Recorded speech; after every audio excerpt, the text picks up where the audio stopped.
I haven't really looked at this. Alright, so let's enhance. There is no more significant duty to the Dark Aliens Inner Circle than the... There we go. Okay, so detachment rule. Each time an enemy unit, excluding monsters and vehicles, within engagement range of one or more Raven Wing units from your army falls back, all models in that enemy unit must take a desperate escape test. Doing so, if that enemy unit is battle shocked, subtract 1 from those tests. That is okay. I think what limits it is this, because we in a meta of monsters. We're in a meta of monsters and vehicles, so limiting it from that is a little bad. Also, as a guard player, I don't really care if my infantry are falling back and taking a few extra casualties. But I think Desperate Escape, does it do a mortal wound if you fuck it up, or do you just die? Because if you just die, that feels quite interesting.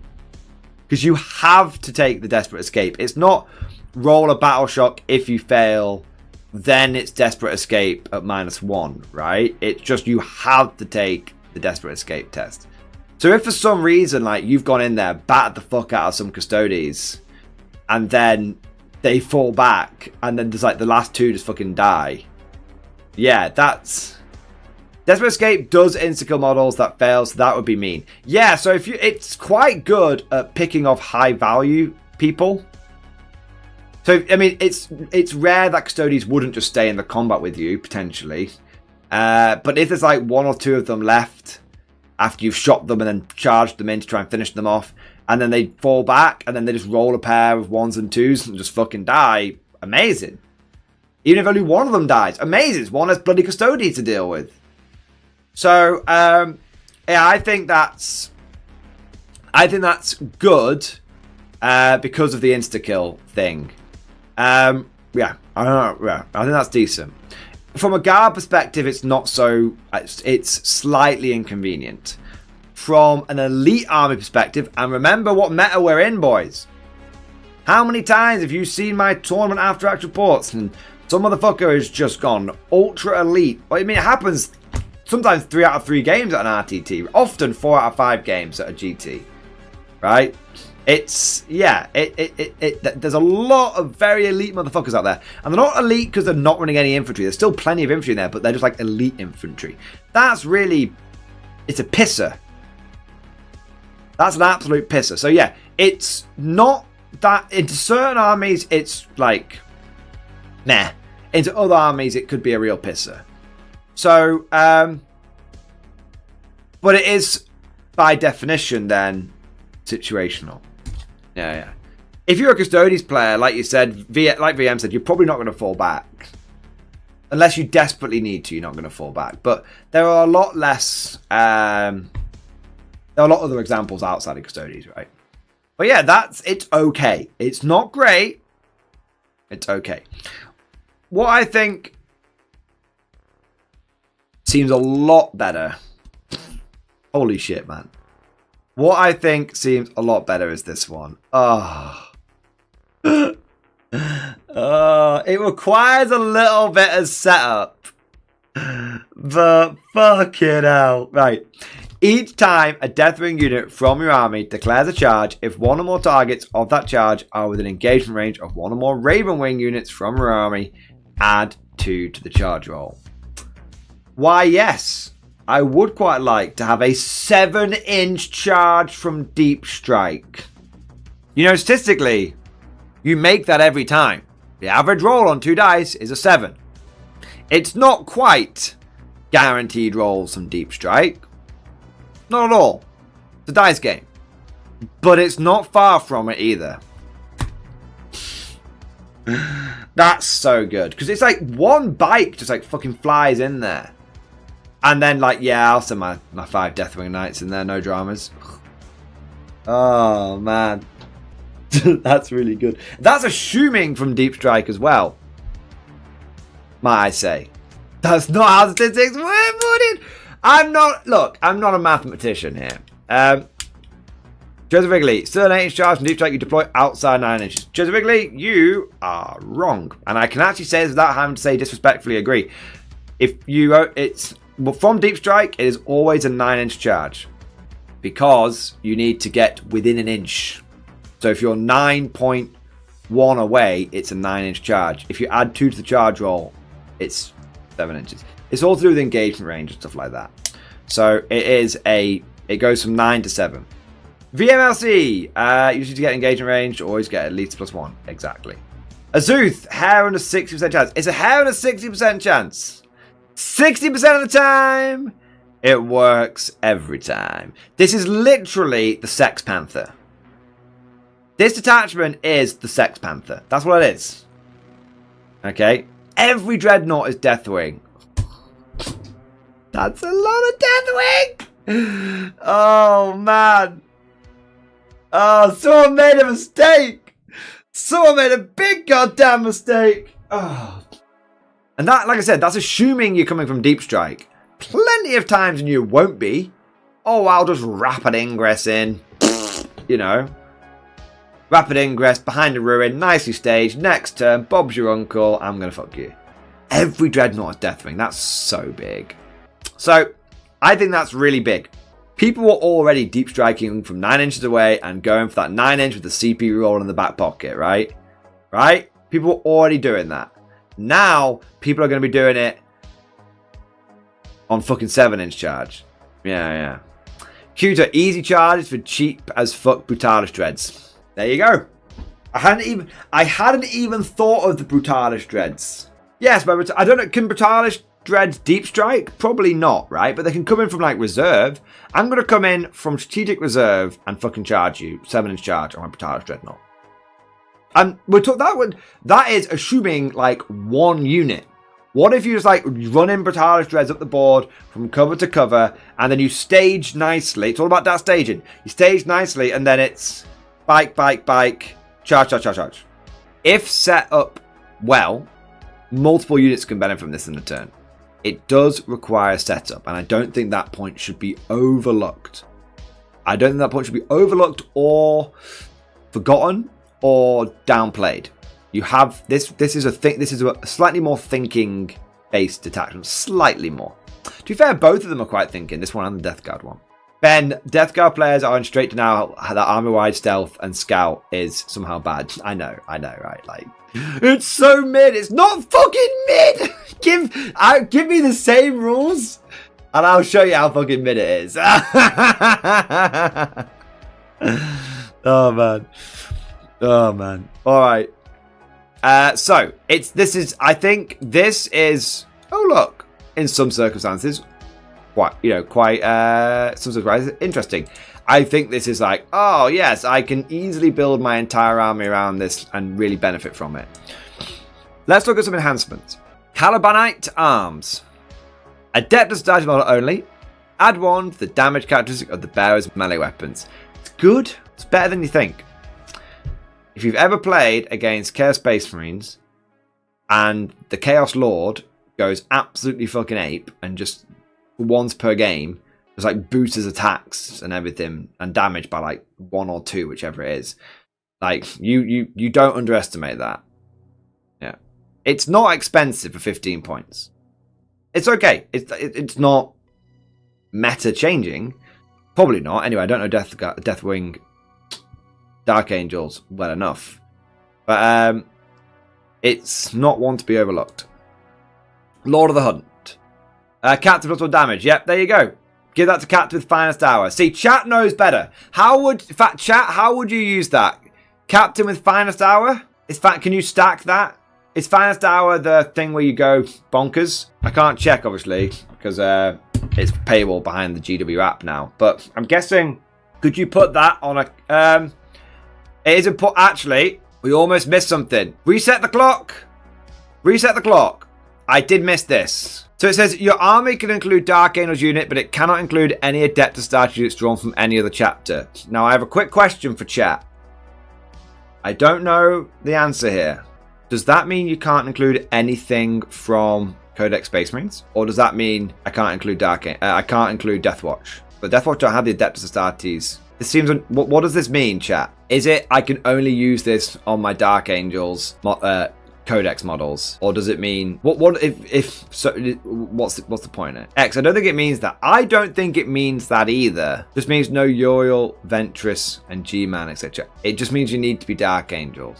So the point is that restriction is there to stop you from having Dark Angels plus Girly Man. You can include Space for invasive because it gets the Dark Angels keyword. No Death Watch.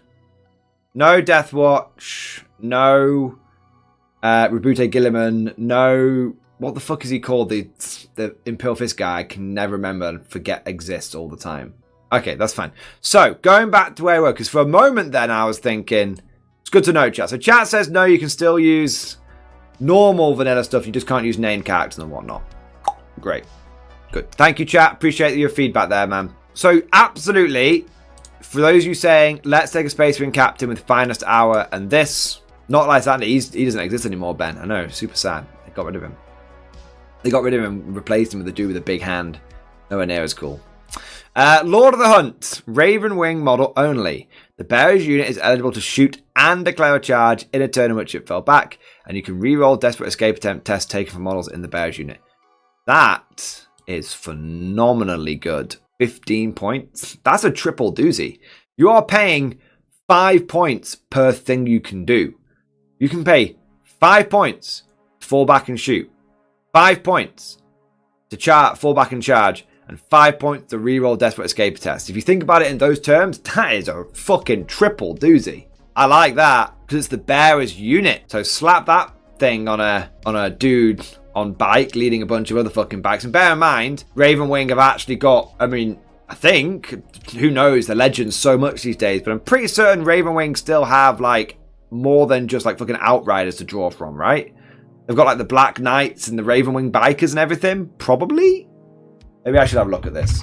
Gee, I wonder how to turn on that +2 charge whenever you need it. Yeah. Exactly. I love it, Ezra. Gee, I wonder too. It's fucking crazy. You crazy, man. You crazy. I'm going to new recruit. I'm making a list. I'm checking it twice. I'm taking Death Guard because I'm not very nice. Imperium, Adept Astartes, Add Force. Yes, boss. Okay, so mounted. Invader ATVs, Outrider Squads, Raven Wing, Black Knights. They still have the Black Knights. The Death Strat, they have the Black Knights, the Dark Shroud, and the Landspeed of Vengeance, as well as the Black Knight Command Squad and Samael. This feels like the only model that could take this. I feel like a Chaplain on bike couldn't take this, so I feel like the only model that could take this is a Raven Wing champion in a Raven Wing Command Squad. That feels like the only one that could take it, because it'll have the character keyword. Probably. I'm assuming. So, that's okay. But then obviously you've got to pay for the Command Squad. Command Squad doesn't need to attach to anything, though. It doesn't need to. It can just run around as 3 dudes with this. Yeah. Stalwart Champion. Captain, Chaplain, or Lieutenant. While the Bear's unit is not battle shocked, add 1 to the objective control characteristic models in the Bear's unit. I don't rate this one. And I love Battle Shock. But in an army that's probably going to be running around with fucking Brutalis Dreadnoughts and Raven Wing bikes, you're not going to be sneaking objectives away with a bit of OC. You're filling people in and holding objectives by the enemy being fucking dead. Yeah. This is for making Termes OC2. It's bad at 25 points. Yeah, shall we, for a moment, chat, shall we compare Stalwart Champion, 25 points. Ooh, yes, very good. To Rejuvenating Swarm for 10 points. I know which one I would take every single fucking time over the other. Fulgus Magna. Deathwing model only, once per battle at the end of your opponent's turn. If the bearer's unit is not within engagement range or one or more enemy units, the bearer can use this enhancement. If it does, move the bearer's unit to the battlefield and place it in strategic reserves. That is really strong. Ooh. Yeah, that is an auto include. Easily in an auto include, because, gentlemen, if you have this and your opponent goes first, it means that you could remove a big unit of Deathwing and deep strike them turn 1. Just like Grey Knights, just like Demons, just like Necron Hypercrypt. Wow. Wow. Oh, I'm feeling a little spicy. Okay, like this attachment was looking like decent. This detachment was looking decent until this came along, and now it's looking a little better than decent. Yeah. Okay, let's see what the stratagems can do for it. Overpowering Exaction. Command phase or the start of the fight phase.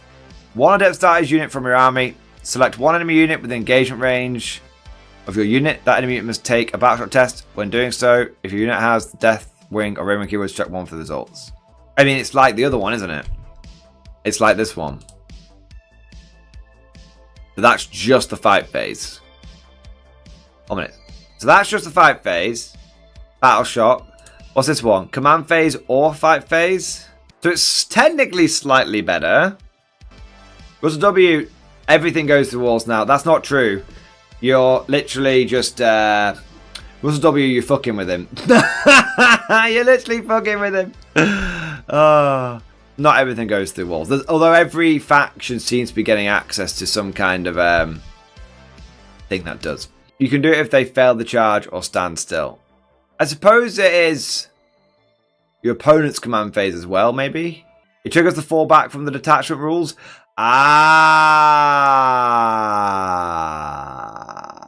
Very, very good. Ben, you have a ginormous brain. You have a ginormous brain. So you play it in your opponent's command phase and be like, fall back, bitch, I dare you. Yeah. So it's that makes me think it's okay. But it's okay. It's if you've got a CP to spare, it's worth a punt, I suppose. We've got Armor Contempt, amazing. I mean, Strength and Unity. Fight phase. Just after an enemy unit has selected its targets. Target. One Adept Astartes unit from your army that was selected the target of one or more of the attacking unit's attacks. So any unit, effect. If that enemy unit is within engagement range of one or more Ravenwing units from your army until the end of the phase, each time model in that unit makes an attack, subtract 1 from the hit roll. If the enemy unit is within engagement range of one or more Deathwing units from your army until the end of the phase, each time model in that enemy unit makes an attack. If the strength characteristic of that attack is greater than the toughness characteristic of the target, subtract 1 from the wound roll. So if they're in engagement range of a Ravenwing, it's -1 to hit. If they're in engagement range of a Deathwing, it's -1 to wound. A unit can't be targeted by this and the Armor Contempt stratagem in the same phase. It actually, for 1 CP, I like it. I mean, you should be getting a Ravenwing and a Deathwing unit in anyway, so you're getting the +2 to your charge, right? You should be doing that anyway. When your opponent flaps back, whichever unit they target, you're just like, -1 to hit, -1 to wound. For 1 CP, if you're doing what you should be doing anyway, it's worth it. And for 1 CP, here's the thing. For 1 CP, even if it was... For 1 CP, even if you haven't got it set up perfectly, maybe it's later in the game. For 1 CP, it's been like -1 to hit me in combat. -1 to wound me in combat. Because let's say the Ravenwing are all dead later in the game. Or the Deathwing didn't make the charge. Whatever. Still, -1 to hit. -1 to wound. Very good to combat fights first. Yeah, exactly. You go charging into those bloody plague bastards. And they're like, oh, look at me. I've got a character that's going to be fight first. And you're like, -1 to hit, -1 to win. I like it. It's good, even if you don't have the double doozy of Ravenwing and Deathwing. It's just good. It's amazing with it, but it's good even without it. And you can't. And I like how they've been a little bit restricted with it. And be like, you can't have that and -1 AP, you mad bastards. Knights of Iron. Movement phase or charge phase. One Ravenwing unit from your army until the end of that phase. Each time a model in your unit makes a normal, advance, or charge move, it can move horizontally through terrain features. Oh, damn. Oh, no. That's quite good. Oh. I mean, I'm not complaining, because obviously Guard is getting ours later, and we're getting it on fucking, like, Baneblades and shit, but... Oh, damn. Well, maybe not Baneblades, it's probably be Squadron. Baneblades probably still won't have Squadron for some mad reason, but still. Oh, damn. I mean, anything. Movement wins games. You've heard me say that a lot tonight. Movement wins games.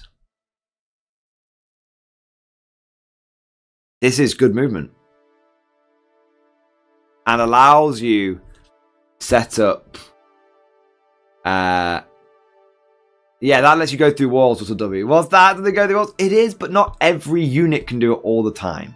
Which is what you were saying before. Or at least alluding to. Well, W is the GW spy, maybe. Maybe that's what's happening in 11th edition. Maybe. You've given the game away. This is just obviously good because you could just. It's good for two reasons. So it's obviously good because it allows you to get your charges off better. So if you've got a Ravenwing unit and a Deathwing unit staged behind a wall, you can send your Ravenwing unit in first, then send your Deathwing unit in. Of course, right? The other thing that's important to remember is it is just in the movement phase. So you could take a large unit of Ravenwing or a Ravenwing unit of some variety, and you could just use it to go from one ruin to the next. That's really good. Really good when you take into account how large you can make Black Knight units and how small the bases are. I mean, again, the likelihood is you're going to take a Ravenwing tax, but it doesn't need to be a tax. You wouldn't necessarily go all in. Again, you wouldn't necessarily go all in on like 900 points worth of maxed out Ravenwing squads. But one squad, 300 points. That's a fucking combo that you could slot into this new detachment. That's gonna catch people out. Just move, next turn, bang. Okay, moving on though. We've flogged that to death. What do we got next? I want to say Illuminating Fire. Your shooting phase just after a Ravenwing unit from your army selected as targets. That Ravenwing unit.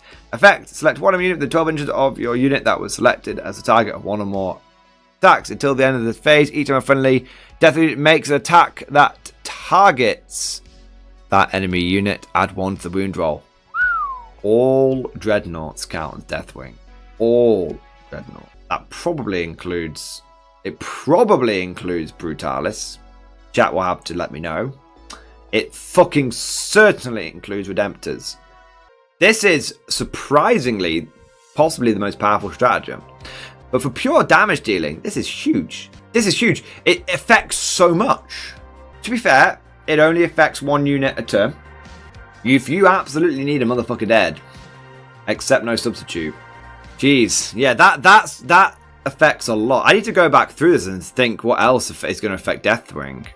That one, not so much. I mean, the Dreadnoughts, yeah. Running around with Brutalis Dreadnoughts and stuff. But I think the Redemptor Dreadnoughts are really strong as well. Yeah, that's really strong. So literally, Azrael with 10 Hellblasters. 230 points for the Hellblasters. Plus, how much for Azrael? 115. It's not even expensive, boys. It's 345 points. Slap one of those in your army. Bosh. Slap one of those big big Ravenwing squads in your army. Another 300 and something points. You're looking at about 700 points. And you've got 2 tasty combos in there right away. And you're getting some decent bodies in the list as well. Still 30. If you're an elite fucking duder, there's still 1,300 points left. I mean, still plenty of points left over for some cheap ass fucking like ATVs because they count as Ravenwing. Plus Some Deathwing Knights. It's plenty to play with there. You've already got 2 combos. You've already got 2 damage dealers in your fucking list. You've already got 2 spicy boys in your list right there. You know, you wouldn't need to go all in on doing damage elsewhere. You've already got it sorted out. You'd be fine. Last stratagem, then we'll catch you on Super Chats, okay? So I want to say a huge thank you. Not huge thank you. I want to say Inescapable Wrath. 2 CP. Ooh, 2. When, at the end of your opponent's charge phase, target 1 Deathwing Infantry or Deathwing Walker unit from your army that's in 6 inches of 1 or more enemy units and will be eligible to declare a charge against 1 or more of those enemy units if it were your charge phase. Your unit now declares a charge that only targets 1 or more of those enemy units. You resolve that charge. Note that even if this charge is successful, your unit does not receive any charge bonus this turn. I mean, it's like an extra heroic intervention, right? So you could heroic intervene, and then you could also Inescapable Wrath. People say it's nuts. Chat, convince me. Am I underselling it? Ben's Mordian is a single target from your army, the whole Dark Angel army with Deathwing. Let's have a look. But doesn't need to be an enemy that charged that turn. Oh, wow. It's just fucking twigged. Oh, man. So at the end of your opponent's charge phase, if you are within 6 inches of a Deathwing Infantry or Deathwing Walker unit, you can charge him. Oh, wow. This just broke the game. Oh, look at this. Look at this, right? We keep using this. This is of course one example, but I keep coming back to this because it's just the screenshot I've got available. I stage a unit of Deathwing behind here. If my opponent is careless and comes within 6 inches of that wall, which, I mean, that would probably get you up to about there. Like that, maybe. That's that's pretty safe. Pretty safe, you know, if you've got someone tucked in that corner. Oh, look, you've moved on to the objective. I'm going to charge you. You have got simply, or you've got the case of, well, I will park my unit on the objective here. And you better hope that when you come with my super tough Deathwing Knights, unkillable Deathwing Knights, and you better hope that if you come onto this objective, you don't, I'm going to charge you. It makes a big zone of don't come near me. Here. And what's important to remember is these objectives are, what, like 6 inches across, roughly? Because it's 3 inches either side. So objectives are just over 6 inches wide. They're like 7.5 inches wide. So it's TJ, just don't put your mod on the table. You can't lose. I love it. But if you're on objective, the enemy comes with more SC but doesn't charge, you can kill them and they won't take your objective. Exactly. Exactly. It's very, very, very strong. It's very strong. That is that is phenomenal, boys. I don't think there's a bad stratagem in here. I wouldn't even say this is a bad one because it plays into your army rules. It was met until someone pointed out that it plays to your army rules. Armed Contempt's obviously good. Strength and Unity is obviously good. Knights of Iron is amazing. Illuminating Fire is amazing. And Inescapable Wrath is absolutely game-breaking. That, I kid you not, boys, that's meta-changing. If you want to see the meta change before your eyes, that is meta-changing. That one stratagem right there is meta-changing. We're only 2 days in.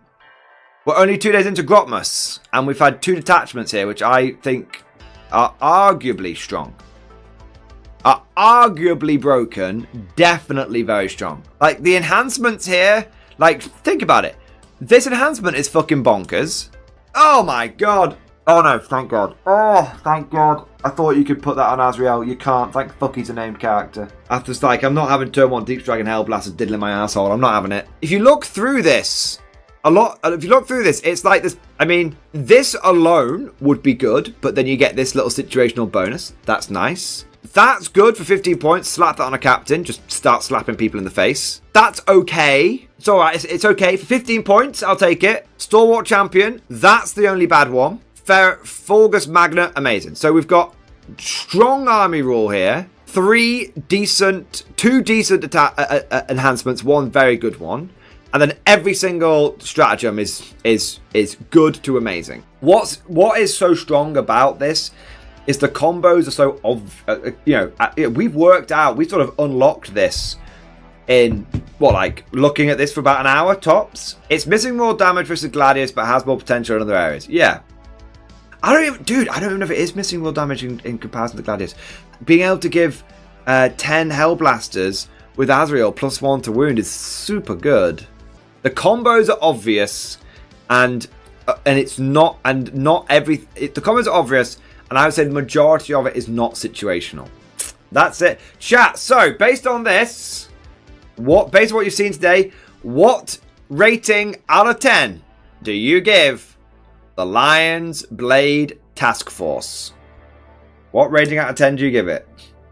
I want to go for another 8 out of 10. I'm sorry, I want to go for another 8. Crazy, call me crazy, and I'll happily, eat my hat. If I'm wrong, I'm wrong. I'll admit it. If I'm wrong, I'm wrong. I'll admit it. But I almost think this one's better than the Death Guard one, and I thought the Death Guard one was very good. I thought the Death Guard one was very. I thought I thought the Death Guard one was fucking tasty. I feel like this one's better, and let me tell you where that's coming from. I have the same feeling about this detachment and all of the potentials that it had. If I was to say one thing that's making it not a 10 out of 10 for me, if all of your Raven Wing units die, it sort of turns your army off. And so I think that could be I will hold my hands up and say I think that could be its Achilles heel. It could be amazing. It could end up being one of those attachments that it's just too many moving parts to bother with. Go for something simpler. Firstborn suck Cobra Steed. I can't wait for the Guard Recon detachment to have Scout Stealth on all regiment. But no, Firstborn, the Death Guard community has reliably informed me that their detachment is mid as fuck.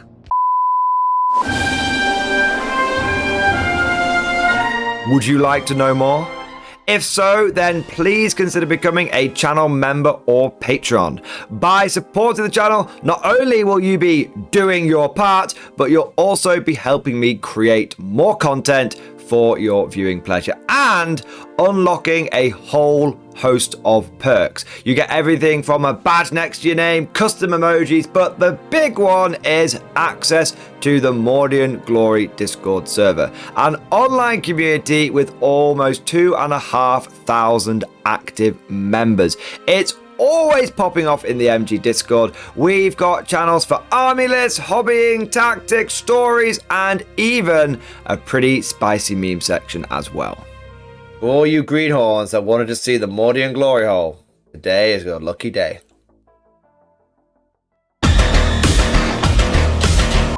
And joking aside, I do want to say a massive thank you to all of the current channel members and patrons. You guys are amazing, truly the lifeblood of the channel. I could not do Mordian Glory full time without the incredible and generous support of my members, so thank you guys so much. And last but certainly not least, I want to say a personal thank you to all of my top tier Patreons. These are the War Masters, the people who have truly gone above and beyond the call of duty. So a heartfelt thank you to Alex Dengal, Bonbon Vert, Lord Pryor, Mark Panconi, RJ Scorpion, Swordfish Trombone, Try Again Bragg, John Stubbs, Nick Walsh, Diesel Fox, and August Barney. Seriously guys, thank you from the bottom of my heart. Your support is incredible and it makes a huge difference. Thank you so much. That's all for now. Hope you've all enjoyed today's video, and of course, as always, see you guys next time.